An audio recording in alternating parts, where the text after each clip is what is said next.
Happy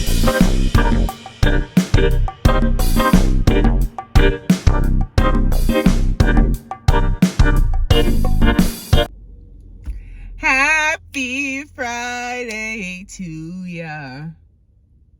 Happy Friday to ya. Happy Friday. Good morning. It is your mom of three in NYC, and I am back with another video. If this is your first time seeing this face, welcome. My name is Taneza. I am the mother of three boisterous, you guys, yeah, boisterous kids. I came home from Beacom this morning. I take Beacom at 7 a.m. Why were all three of my kids like ready to go to camp? Like all excited and happy and boisterous. Boisterous kids living in the heart of New York City. I would love for you to be part of my YouTube family, my tribe, and all you have to do is subscribe. If you are already subscribed, I appreciate you and thank you for your support. Make sure that your post notifications are turned on so that you get every single video. All right, happy Friday, end of the week. Weekend's about to start. Quick story, you guys. So, baby girl, they built in camp yesterday this huge golf course out of blocks. So she was telling her dad about it this morning, and she's like, on the way to camp, can you please take a picture of it? I was like, sure, yeah, I'll take a picture of it, show your dad. So I drop her off, and it's amazing. It's like unreal, the imagination of these kids, right? So I took a video, I took a picture, and next thing I know, she's like just standing next to me, like hovering. Yo, why am I now not cool? My 10-year-old daughter was embarrassed of me, you guys. I was like, oh, for real? It's like that now? Hilarious moment. But anywho, three boisterous kids living in New York City. I love them, I love them, I love them. So this video is a get ready with me story time. I have given you guys my labor and delivery story for baby girl. I'll put that right here. Giving birth after Hurricane Sandy, like 3 days after Hurricane Sandy. I have given you my labor and delivery story for BB2, giving birth during the lockdown of COVID. You guys, I had to give birth all by myself. I'll put the link right here, this video right here. This video is the labor and delivery story for my oldest son, my second born. So baby girl was born in 2012. BB2 was born in 2020, April. And BB1, my older son, was born in June of 2016. We never find out the gender of our kids, right? We're always surprised. We don't do gender reveals, none of that. But this pregnancy with BB1 was completely different than my pregnancy with baby girl. Completely.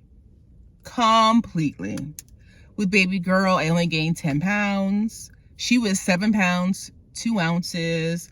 I ran 5 miles a day until I was 8 months pregnant. Literally, I have never been healthier than I was when I was pregnant with her. BB1,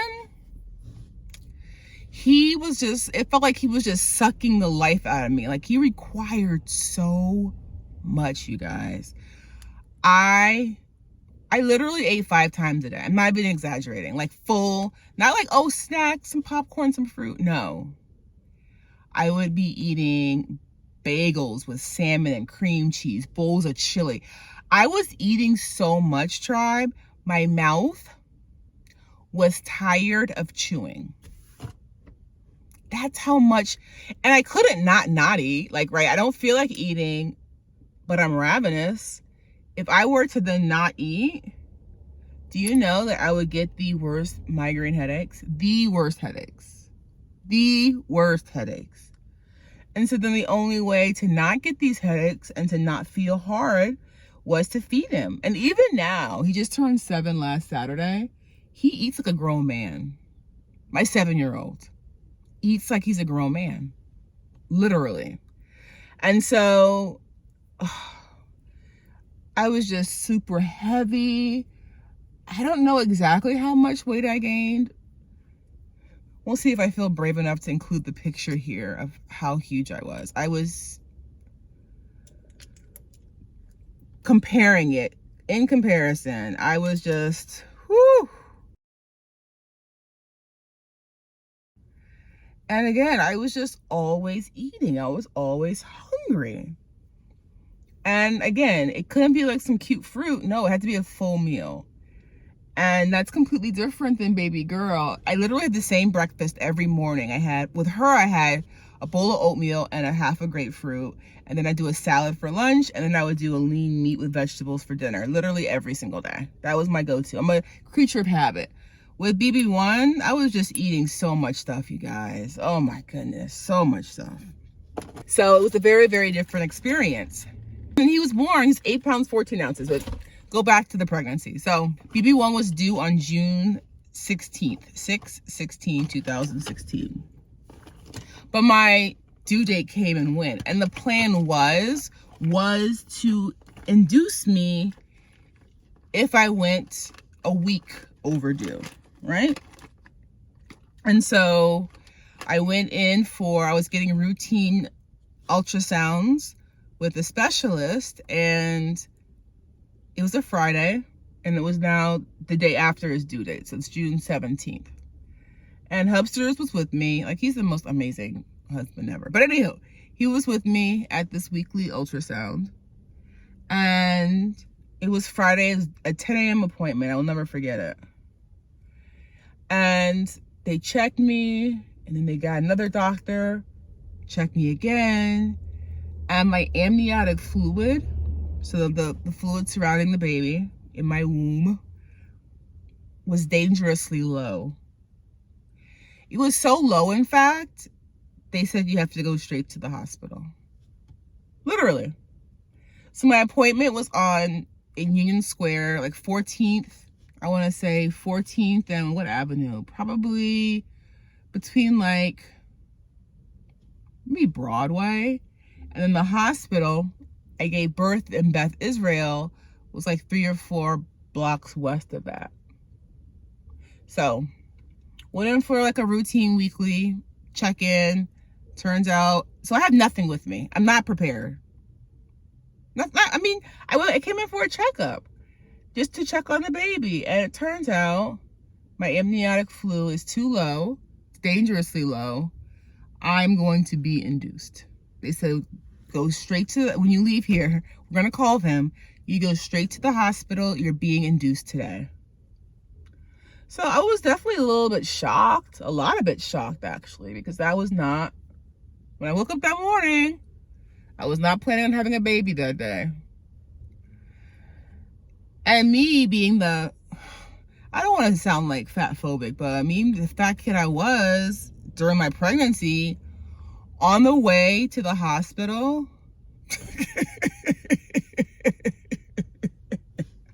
husband's like, come on, we have to go. Like he's on a mission. Why did I have to stop at IHOP?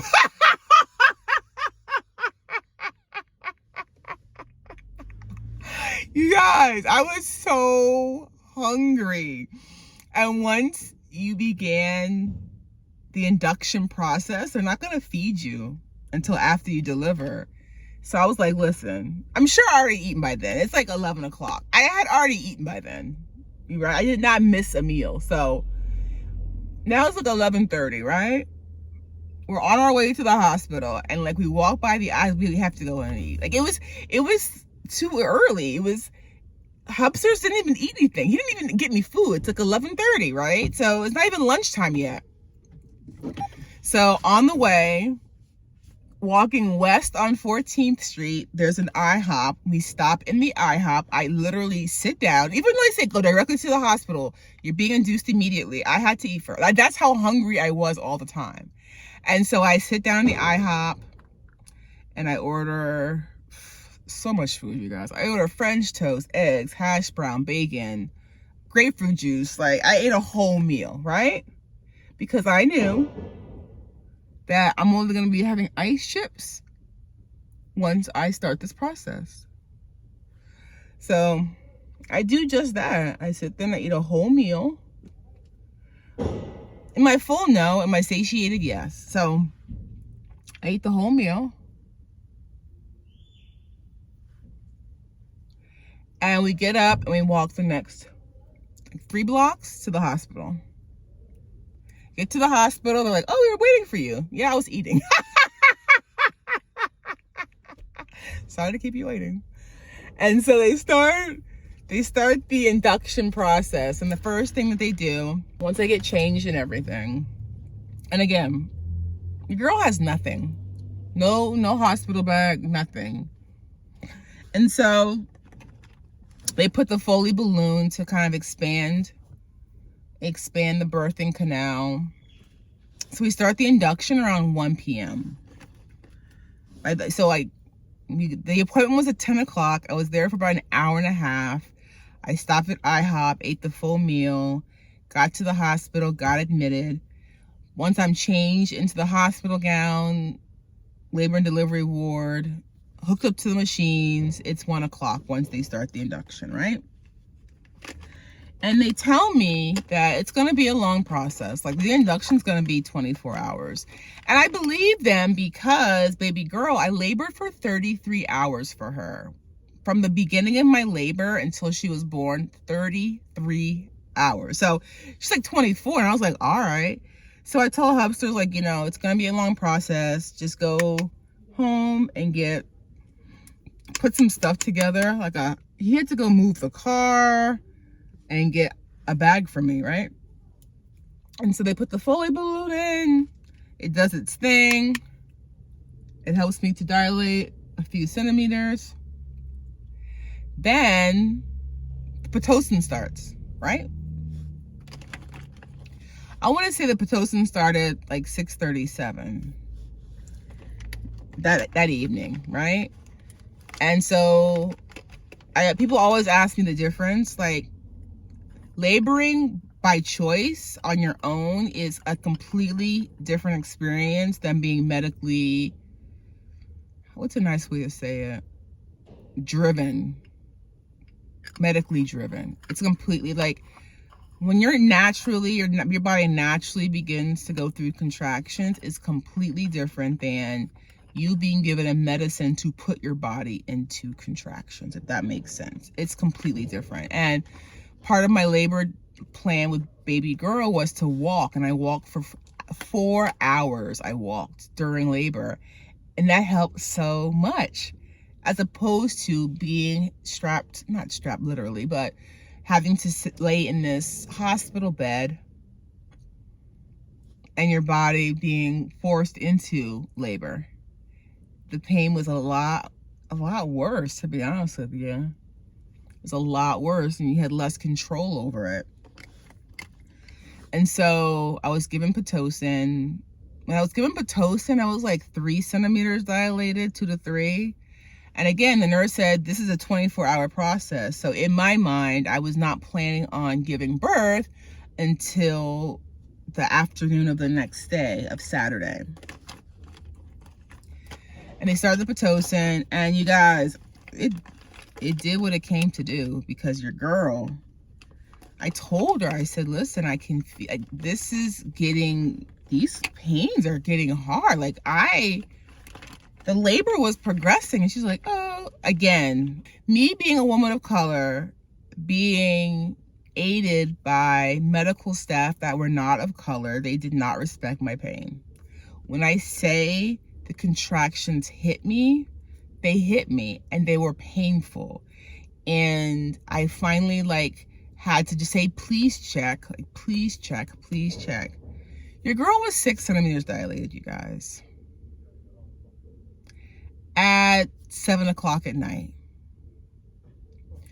And so again, I'm progressing way faster than they expected, I expected, and that pain was real. Like, Pitocin, that pain was real. And so I always tell my friends, don't be a hero, get the epidural. I'm an epidural advocate.